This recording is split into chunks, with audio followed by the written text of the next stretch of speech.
오늘 읽으신 고린도전서 7장 말씀을 중심으로 결혼생활의 지혜라는 제목을 가지고 같이 말씀의 은혜를 나누기를 원합니다. 우리 결혼생활 그러니까 우리 결혼 안 한 학생들은 나하고는 상관이 없는가 보다 이런 생각을 할까봐 이 타이틀을 다른 타이틀로 몇 번 지웠다 다시 쓰고 지웠다 다시 쓰고 하다가 결국 결혼생활의 지혜라는 타이틀을 붙였는데요.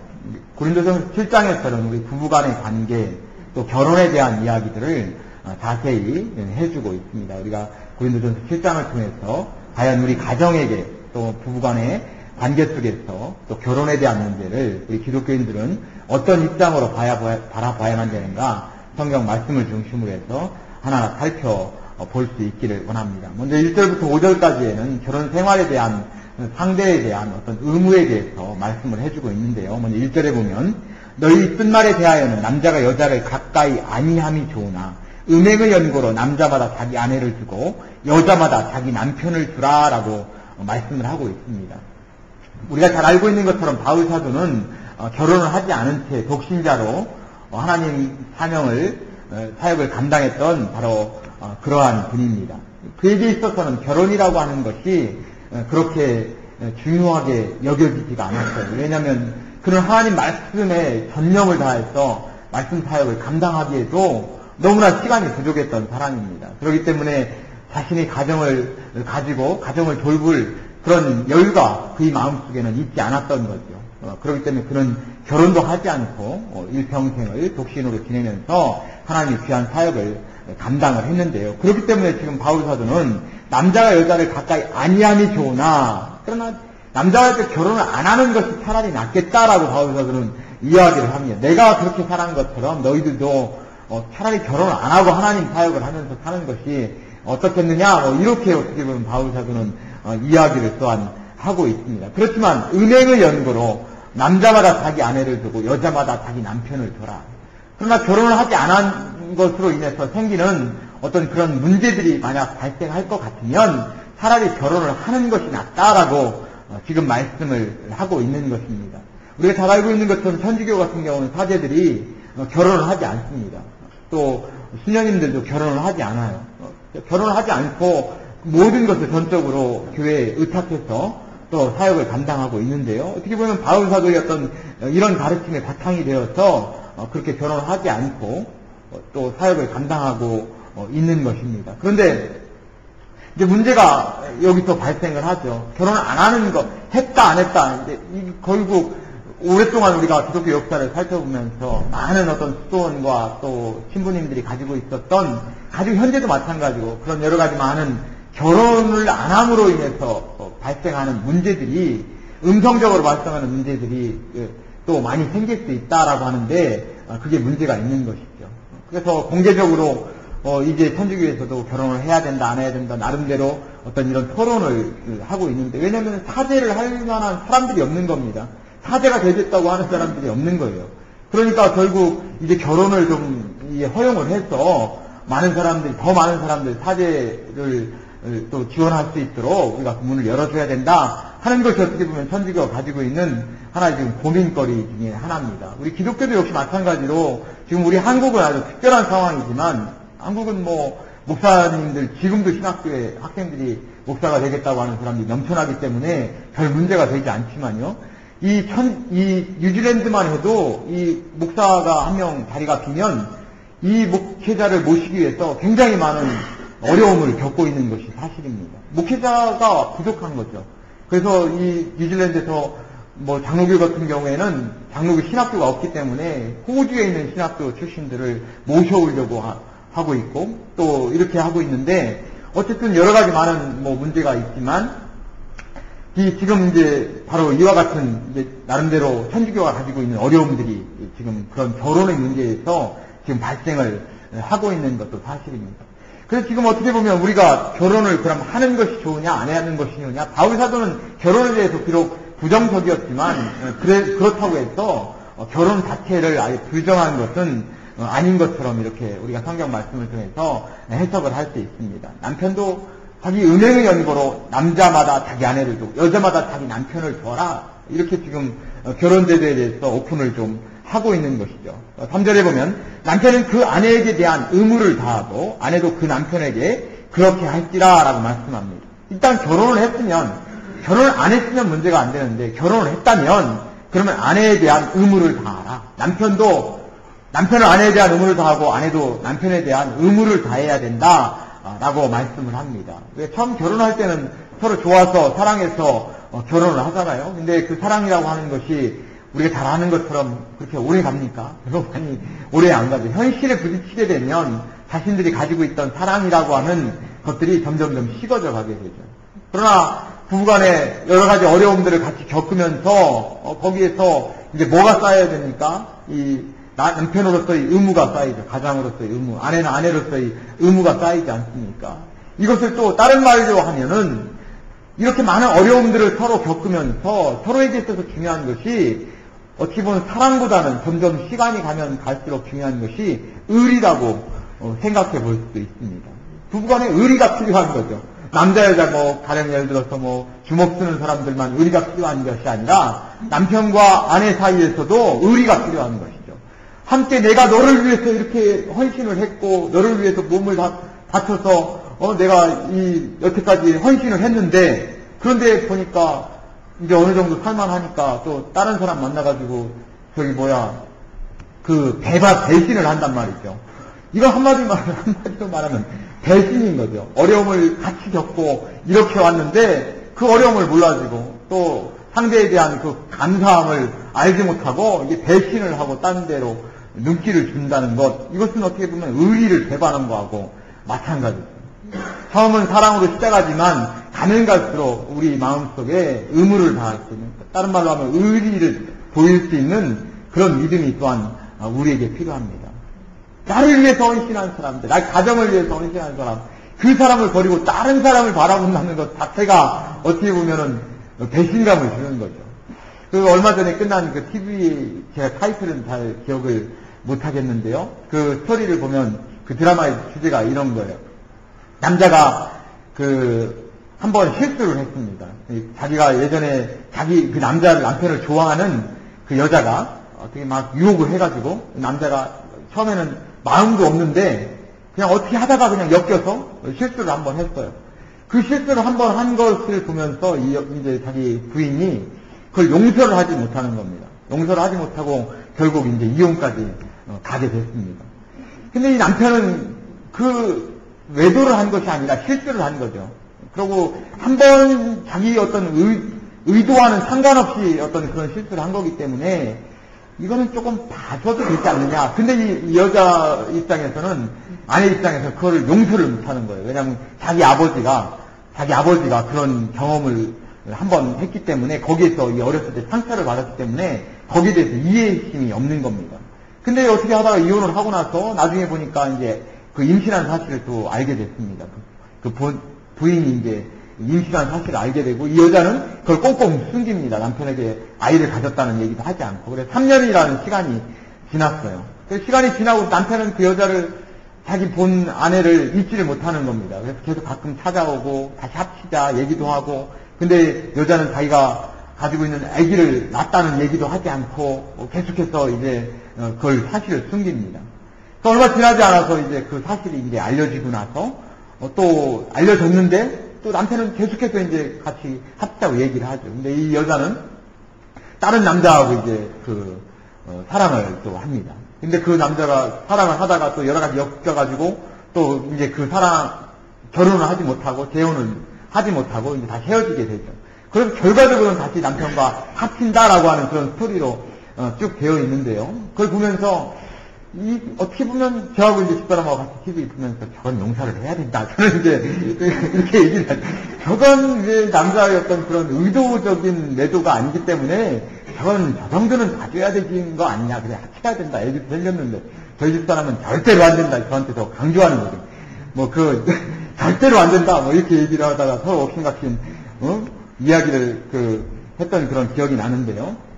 어쨌든 부부간에 있어서 중요한 것은 처음에는 사랑으로 시작을 하지만 그 중간에 많은 어려움들과 또 힘든 것들이 겪지 않습니까? 그러나 그런 것들을 겪어 나가면서 서로에게서 의무감을 다할 수 있는 어떤 사람 이상의 어떤 그것이 바로 의무감이 아닌가 하는 그런 생각을 합니다. 자녀들에 대한 의무감, 가정을 지켜야 된다는 의무감, 남편을 지키고 아내를 지켜야 된다는 그 의무감, 이런 의무감들이 가정 사이에서 더욱더 생김을 통해서 가정의 소중함을 우리가 서로 잘 알고, 부인의 소중함, 남편의 소중함을 서로 잘 알고 함께 어려움들을 극복해 나갈 수 있는 바로 그런 귀한 가정들이 되실 수 있기를 주님의 이름으로 간절히 축원드립니다. 5절에 보면 서로 분방하지 말라. 다만 기도할 틈을 얻기 위하여 합의상 얼마 동안은 하되 다시 합하라. 이는 너희 절제 못함을 인하여 사단으로 너희를 시험하지 못하게 하려 함이라. 분방하지 말라. 서로 같이 방을 써라 이런 얘기죠. 가끔 저희 어머님도 그런 얘기 합니다. 저희가 뭐 잘 때 왜 한 이불을 덮고 자야 된다 뭐 이런 말을 하지 않습니까? 근데 한 이불 덮고 자면 굉장히 불편합니다. 한 사람이 뒤로 돌면 그러면 옆에 사람이 깨요. 그러니까 그럼 한 방에서는 같이 자기는 자더라도 이불은 따로따로 덮고 자는 거죠. 그럼 한 사람이 좀 이렇게 좀 뒤척여도 한 사람이 안 깨니까 뭐 그나마 좀 괜찮은데, 그래서 가끔 지난번에 저희 어머님한테 우리는 같이 방을 쓰는데 이불은 따로 덮고 잔다 이렇게 얘기를 했더니 어머님이 하시는 말씀이 그렇게 하지 마. 한 이불을 덮고 자야 된다. 부부간에는 한 이불을 덮고 자야 된다 이런 얘기를 말씀을 하시는 것을 들었는데요. 어쨌든 부부간에서 중요한 것은 서로 분방하지 말라.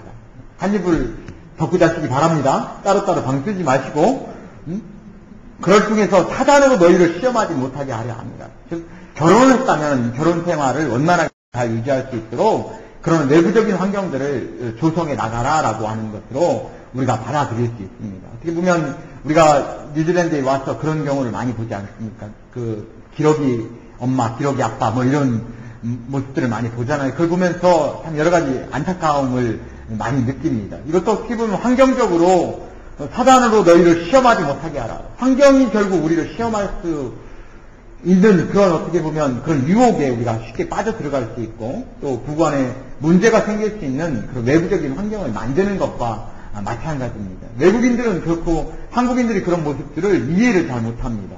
근데 우리는 이해를 하죠. 자녀들을 우리는 얼마나 한국 부모님들이 사랑하고 자녀들을 위해서 모든 것을 다 투자를 합니까? 우리는 분명히 이해를 하지만 외국인들의 입장에서는 아니 부부가 어떻게 저렇게 떨어져서 아무리 영어가 중요하지만 저렇게 할 수 있겠는가 이해를 잘 하지 못합니다.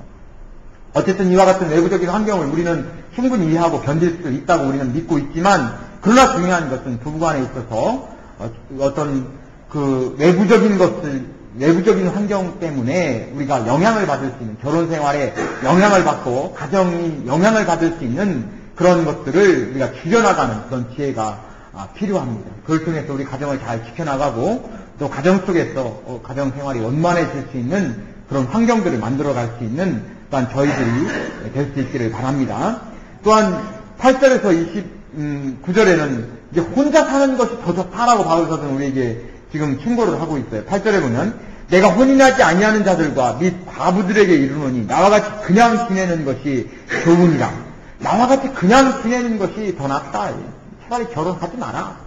우리 결혼하지 아니하는 그 처녀총각들 그러잖아요. 우리가 결혼은 해도 후회고 안 해도 후회다.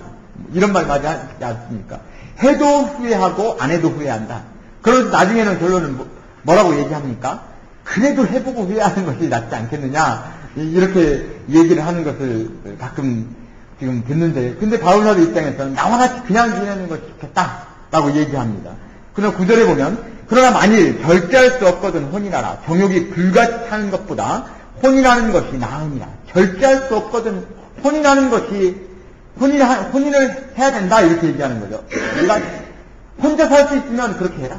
그러나 네가 절제할 수 없거든 혼인하는 게 차라리 낫다라고 이야기합니다. 바울 사도는 왜 이렇게 혼인하지 말라고 이야기를 했는가? 여러 가지 어떤 성경적인 해석이 가능합니다. 그러나 지금 고린도전서 7장 전체적인 어떤 맥락 속에서 봤을 때는 바울 사도에게 있어서 혼인이라고 하는 것은 그렇게 중요하지 않습니다. 왜 그러냐면 그런 하나님 사역을 함에 있어서 어떤 결혼 또 가정을 갖는다는 것이 자기에게 어떻게 보면 큰 하나의 방해물이라고 그런 생각을 했던 것으로 여겨집니다. 또 한 가지 중요한 것은 그런 하나님 나라가 이제 얼마 남지 않았다라고 하는 급박한 그런 마음을 가지고 하나님 나라의 확장을 위해서 그런 애를 썼던 것입니다.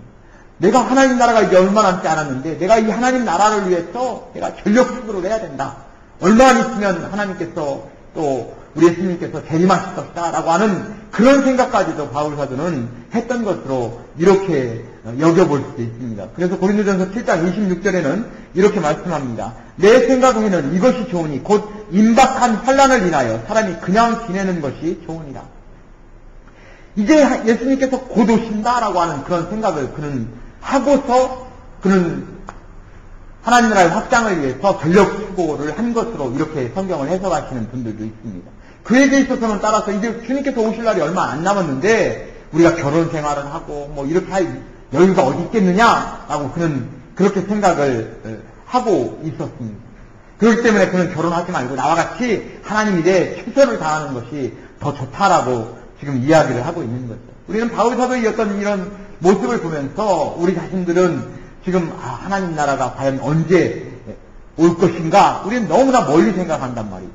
어떤 사람들은 얼마 남지 않았다 이렇게 얘기는 그것은 교회에서 하는 얘기고 또 뭐 어떤 사람들 2012년 종말론 얘기하고 있는데도 불구하고 2011년은 아닌 먼 것처럼 또 다른 생각하는 사람들도 있고 또 늘 언제나 우리 마음속에서는 하나님 나라가 언제 이 땅에 올 것인가 하나님 나라 언제 또 주님께서는 재림할 것인가에 대해서 우리는 너무 멀리 생각하면서 살아가고 있는지도 모릅니다. 그러나 바울 사도 입장에서는 그렇지 않았어요. 내가 열심을 다해서 지금 천국 복음을 한 사람이라도 하나님 나라를 위해서 또 천국 복음을 그들에게 전하여서 그들을 구원시켜야 되겠다라고 하는 그런 열정과 또한 그런 생각으로 그는 늘 언제나 마음속이 급해 있었던 겁니다. 그러나 우리는 결코 급하지 않죠. 하나님 천천히 오세요. 저는 여기서 그냥 살다가 그냥 이렇게 살면 더 좋고 죽고 나면 그냥 하나님 나라 가면 그것도 괜찮고 우리 어떻게 보면 그런 어떤 생각을 가지고 생각과 그런 믿음을 가지고 살아가고 있는 사람들이 대부분이죠. 바울 사도처럼 내가 열정을 다해서 내가 하나님 나라의 복음을 위해서 한 사람도 내가 더 구원을 시키기 위해서 내가 열심을 내야 되겠다 이런 생각을 가지고 있지는 않습니다. 돈 버는 일에는 그렇지 않죠. 돈 버는 건 내가 열심히 해서 돈을 벌어야 되겠다 급한 일입니다. 마음에 내가 하루라도 더 빨리 부자가 돼야 되겠다는 생각 때문에 마음이 급해요. 근데 하나님 나라를 위해서는 그렇지 않습니다. 그러나 바울 사도에 있어서는 우리가 돈 버는 것에 막 조급을 느끼고 막 한 푼이라도 더 벌려고 애쓰는 것처럼 바울 사도는 복음을 향한 열정, 그런 열정을 가지고 있다는 겁니다. 우리는 물질에 대한 열정을 가지고 있는데 바울 사도는 복음에 대한 열정을 가지고 있는 거죠. 얼마큼 우리 믿음이 이 바울 사도가 우리에게 가르쳐 주려고 하는 그 믿음들이 또 우리 믿음의 자세가 얼마나 나태해져 있는가를 한번 체크해 볼 필요가 있습니다. 과연 그에게 있어서는 복음이 모든 거였는데 우리에게 있어서는 하나님 나라와 복음은 나의 모든 것인가? 아니면 그냥 하나님 나라는 너무 멀리 있는 것이고 하나의 어떤 내 가지고 있는 여러 가지 많은 사치품들 중에 하나처럼 생각하고 있지는 않는가? 우리 자신들의 믿음을 다시 한번 점검해 볼 수 있는 귀한 시간이 또한 될 수 있기를 바랍니다. 10절에 보면 이렇게 말씀합니다. 혼인한 자들에게 내가 명하노니 명하는 자는 내가 아니요 주시라. 여자는 남편에게서 갈리지 말고 만일 갈릴지라도 그냥 지내든지 다시 그 남편과 화합하든지 하라. 남편도 아내를 버리지 말라. 이혼하지 말라라고 지금 말씀을 하고 있는 거죠. 남편에게서 갈리지 말라. 아내를 버리지 말라라고 얘기합니다. 한번 네가 결혼을 했다면 그 남편을 결코 버리지 말라라고 얘기합니다. 13절에도 어떤 여자에게 믿지 아니하는 남편이 있어 아내와 함께 살기를 좋아하거든 그 남편을 버리지 말라.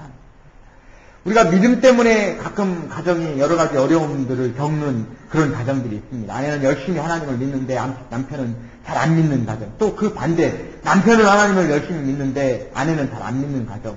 그런 가정들이 있는데요. 그런 믿음이 중요한 것은 틀림없는 사실이지만 바울 사도가 우리에게 가르쳐주는 것은 아내와 함께 살기를 좋아하거든 그 남편을 결국 버리지 말라라고 지금 이야기를 하고 있습니다. 믿음이 중요한 것은 사실이지만 남편이 같이 살기를 원하면 같이 살아야 된다라고 말씀을 하고 있는 거죠. 그러나 믿음 때문에 또한 어떤 이혼도 또 가능하다라고 또 이야기를 합니다. 15절 말씀해 보면 혹 믿지 아니하는 자가 갈리거든 갈리게 하라. 형제나 자매나 이런 일에 구속받을 것이 없느니라. 그러나 남편은 화평중에서 너희를 부르셨느니라. 믿지 아니하는 자가 갈리거든 갈리게 하라. 믿지 아니하는 남편이 나는 당신 믿음 때문에 뭐 이렇게 해서 이혼하자. 그렇다고 하면 이혼도 가능하다라고 그 문을 열어놓고 있습니다. 그러니까 이혼이라고 하는 것 바울 사도에 있어서는 초점이 뭡니까? 믿음도 중요하죠. 또 남편도 역시 마찬가지로 중요하죠. 남편이 믿음 때문에 나는 너 때문에 못 살겠다. 그렇게 하면 어쩔 수 없는 문제지만 남편이 살기를 원하면 결코 이혼하지 말라라고 지금 말씀을 하고 있습니다. 왜 그렇습니까? 16절에 보면 아내된 자여 내가 남편을 구원하려는지 어찌할 수 있으며 남편된 자여 내가 내 아내를 구원하려는지 어찌할 수 있으리요. 시간이 지나다 보면 믿음의 사람이 될 수도 있다라고 지금 말씀을 하고 있는 거죠. 또 남편으로서 아내로서 당연히 그렇게 자기 남편과 아내를 믿음의 사람으로 만들어야 될 의무가 또한 우리에게 있음을 이야기를 하고 있습니다. 어쨌든 바울 사도는 우리에게 일단 결혼을 하면 이혼하지 말라라고 지금 이야기를 합니다. 지금 현대 교회에 있어서 참 교회가 여러 가지 제시해야 될 것들 중에 많이 있는데요. 가령 시대에 따라서 교회는 새로운 어떤 시대의 흐름에 따라서 그 성도들을 이끌어갈 그런 어떤 책임들이 있습니다. 가령 예를 들어서 80년대 민주화 투쟁을 할 때는 교회가 어떻게 보면 민주화의 어떤 최선봉에 서서 하나님 나라를 위해서 또 그 시대에 맞는 하나님 말씀을 가르쳐야 될 책임이 있는 거죠. 90년대, 2000년대에 오면서 한국 경제가 좀 어느 정도 안정되고 또 전체적으로 새로운 이슈들이 많이 없는 상황이죠.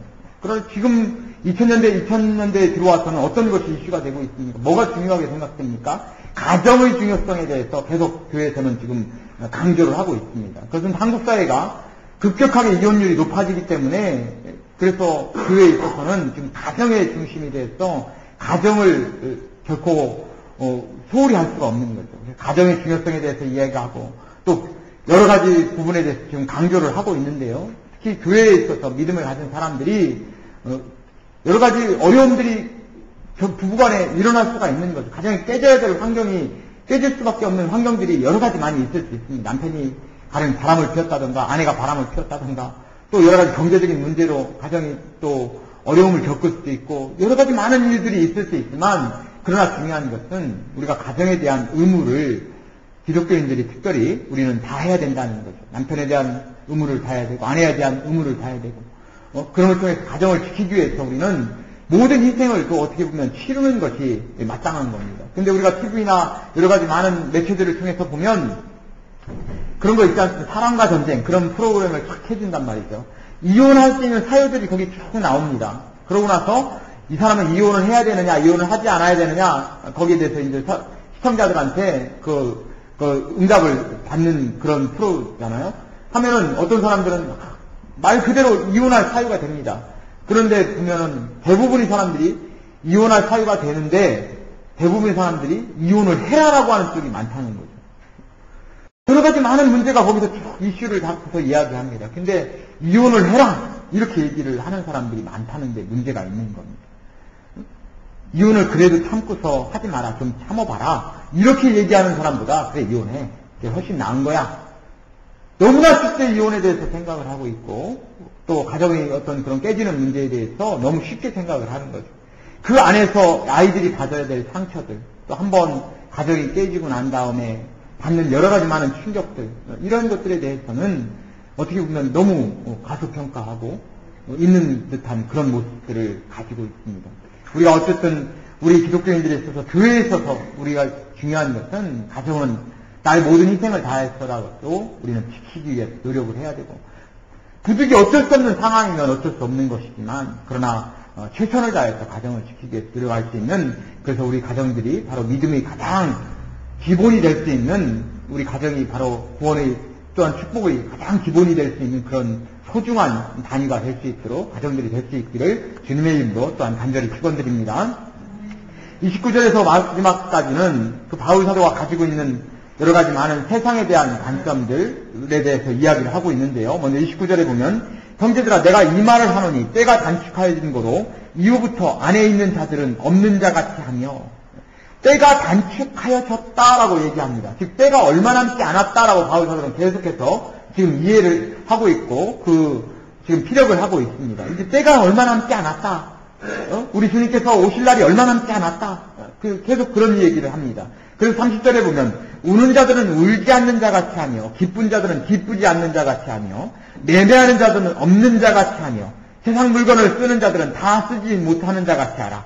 이 세상의 형적은 지나감입니다. 참 이 말씀이 30절, 31절 말씀이 우리에게 많은 의미를 가져다 주는데요. 우는 자들은 울지 않는 자 같이 하며, 즉 슬픔을 가지고 있는 사람들은 너무 슬퍼하지 말라 이런 얘기죠. 현실이 괴롭고 힘들고 또 때로는 모든 것을 다 팽개치고 도망가 버리고 싶은 그런 심정이 들 때도 있지 않습니까? 그러나 너무 그렇게 생각하지 말라 이런 얘기죠. 왜? 얼마 지나지 않으면 우리가 가지고 있는 어려움들과 우리가 가지고 있는 고통들도 얼마 지나지 않으면 이제 다 없어진다 이런 얘기입니다. 시간이 길은 것처럼 보이지만 시간은 짧은 것이죠. 얼마 지나지 않으면 하나님께서 오실 것이고 하나님 나라에 우리는 갈 것이고 그 시간이 얼마 남지 않았다라고 얘기합니다. 그래서 너무 슬퍼하지 말라.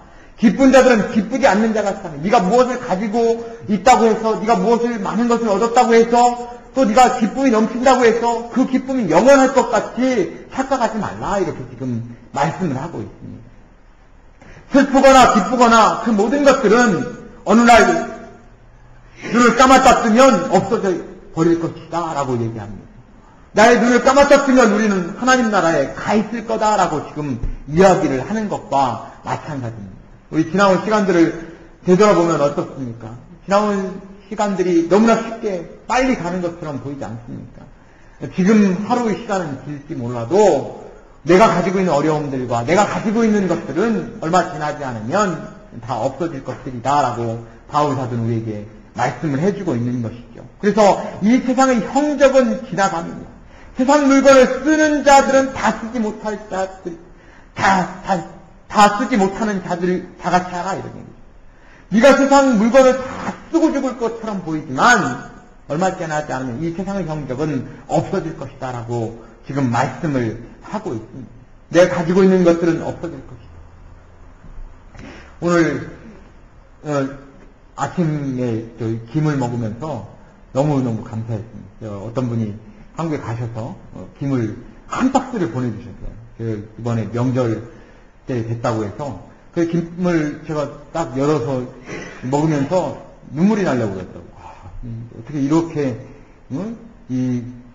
가신 지 좀 되셨는데 기어가시고 김을 한 박스를 보내주실 수 있을까? 그러면서 너무 감사했는데요. 그래서 제가 집사람하고 하는 얘기가 어떤 얘기를 했냐면 돈을 잘 쓰는 것이 중요하다. 제가 이런 얘기를 했습니다. 돈을 많이 버는 것이 중요한 것이 아니라 돈을 얼마나 잘 쓰는가 하는 것이 더 중요한 것이다. 내가 가지고 있는 것을 통해서 어떻게 내가 돈을 잘 쓸 것인가 그 생각을 하시기를 바랍니다.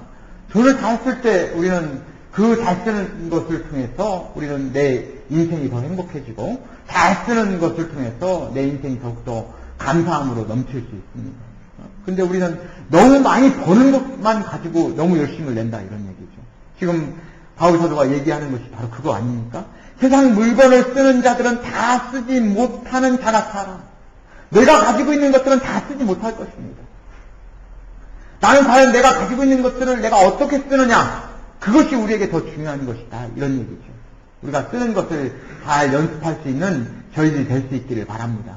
그것을 잘 써서 그것을 아름다운 모습을 만들고 하나님께 칭찬을 받고 또 하나님께 축복을 받고 또 내 인생이 행복해지고, 바로 그것은 바로 내가 가지고 있는 것들을 잘 사용할 때 나에게 주어지는 행복인 것임을 믿으시기를 바랍니다.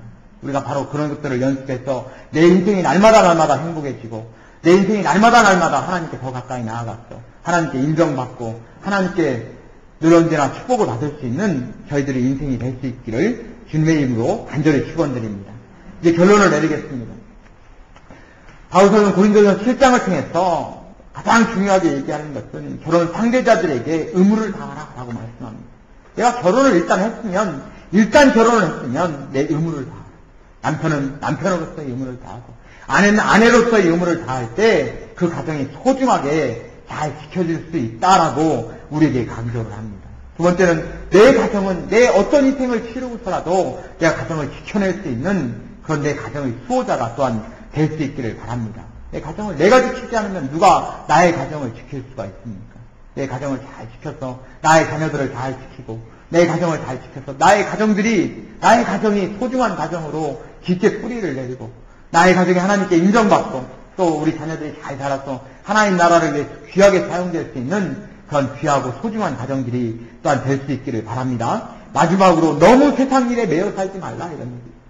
내가 세상의 모든 것이냐 그렇게 생각하지 말고 우리가 가지고 있는 것들을 잘 사용하고 또 내가 어차피 다 쓰지 못하고 우리는 잘 썼다 이런 얘기죠.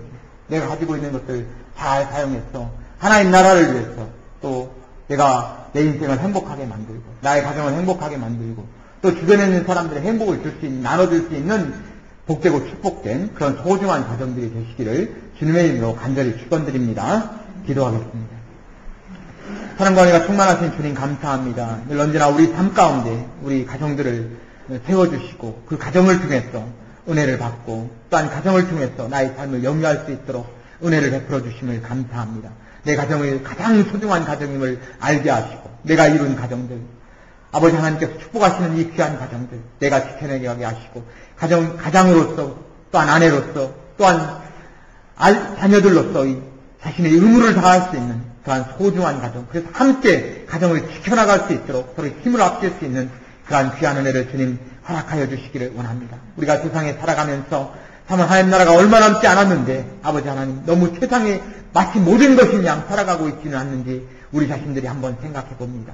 아버지 하나님 나라를 위해서 우리가 준비하게 하시고 아버지 하나님을 위해서 더욱더 복음의 확장을 위해서 열심을 다할 수 있는 저희들이 되었어. 참으로 바울 사도가 하나님 나라가 얼마 남지 않았다라고 하는 급박한 마음을 가지고 하나님 복음을 위해서 열심을 다한 것처럼 하나님 우리도 하나님 복음을 위해서 열심을 다할 수 있는 저희들이 삶이 되어질 수 있도록 주님 은혜를 베풀어 주옵소서. 감사드리며 우리 주 예수님 이름으로 기도 올리옵나이다.